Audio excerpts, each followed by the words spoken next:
네, 코로나19 사태로 얼어붙은 소비 심리가 넉 달 만에 고개를 들었습니다. 한국은행이 매달 가계의 체감 경기를 상징하는 소비자 심리 지수를 발표하는데요.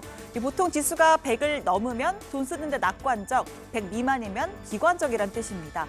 자, 2월에는 96.9에서 쭉쭉 떨어지다가 이번 달 77.6으로 다시 반등을 했습니다. 정부의 긴급 재난지원금이 제 역할을 한 걸로 풀이됩니다. 4인 가구 기준 100만 원이었죠. 자, 행정안전부가 집계한 신청 가구 수는 총 2,056만 가구로 전체의 약 95%가 지원금을 받아갔습니다. 재난지원금이 모처럼 소고기 국거리를 사는 데 쓰였고 이러다가 아내에게 안경을 사주었다는 보도를 보았습니다. 특히 한우와 삼겹살 매출이 급증했다고 합니다. 아파트 경비원과 미화원들에게 익명으로 기부한 소식도 보았습니다. 아름다운 기부입니다. 자, 다만 보시다시피 코로나 사태 전과 같은 수준으로 회복하는 데는 시간이 더 필요해 보입니다. 물가인식과 기대 인플레이션율은 또 한 번 역대 최저치를 경신했고 글로벌 경기에 비춰봐도 비관론이 조금 더 우세합니다. 결국은 일자리인데 지금과 같은 비상 상황에서는 정부의 재정만으로 감당하기 어렵습니다. 국민 여러분의 기부가 일자리를 지키거나 일자리를 잃은 분들에게 큰 힘이 될 것입니다. 네, 하루 앞으로 다가온 2차 등교 개학에 대해서도 언급했습니다. 가장 어린 유치원생과 초등학교 1, 2학년, 또 중3과 고2까지 총 237만 명이 대상입니다.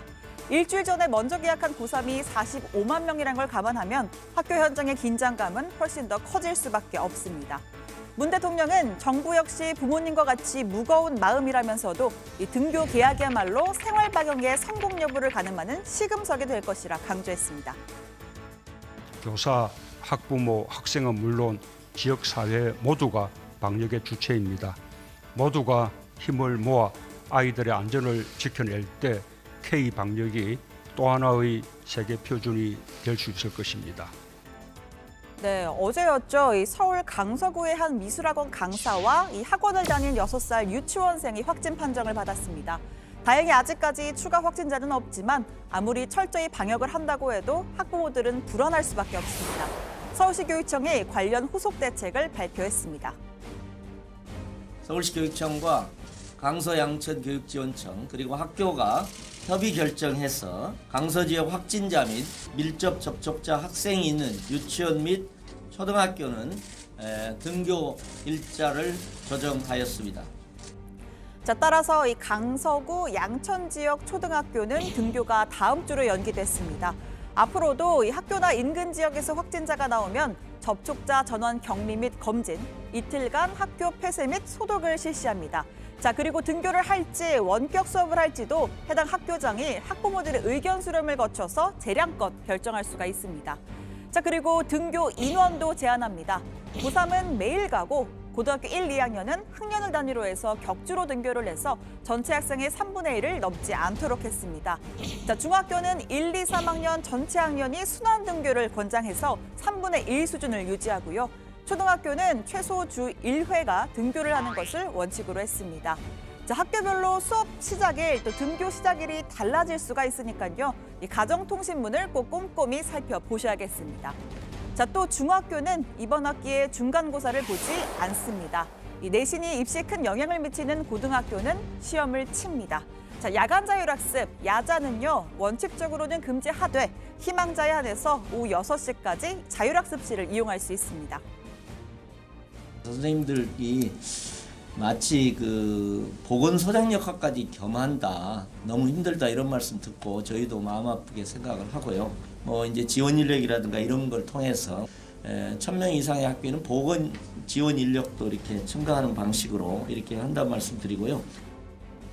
자, 지금 코로나19는 예기치 못한 곳에서 산발적으로 발생하는 게 가장 큰 문제입니다. 경기도 부천에 있는 쿠팡 물류센터에서 관련 확진자가 10명이 나왔습니다. 경로를 거슬러 올라가다 보니 또다시 이태원 클럽이 나옵니다. 이 클럽을 다녀온 인천 학원 강사에서 시작해 제자, 노래방, 그리고 부천 돌잔치가 있었죠. 이 물류센터의 한 직원이 이 돌잔치에 다녀온 뒤에 감염이 됐고 그 동료들에게도 전염이 된 걸로 보입니다. 3교대 근무에 하루 근무자만 1,300명, 접촉자가 많을 수밖에 없었겠죠. 현재 해당 물류센터 근무자를 대상으로 검사와 조사가 진행 중에 있습니다. 그리고 동시에 수도권의 클럽 관련된 기존 확진자와의 연관성 등 감염 경로에 대해서도 조사를 진행하고 있습니다. 이런 가운데 경기도 부천의 한 초등학교 교사까지 확진 판정을 받았습니다.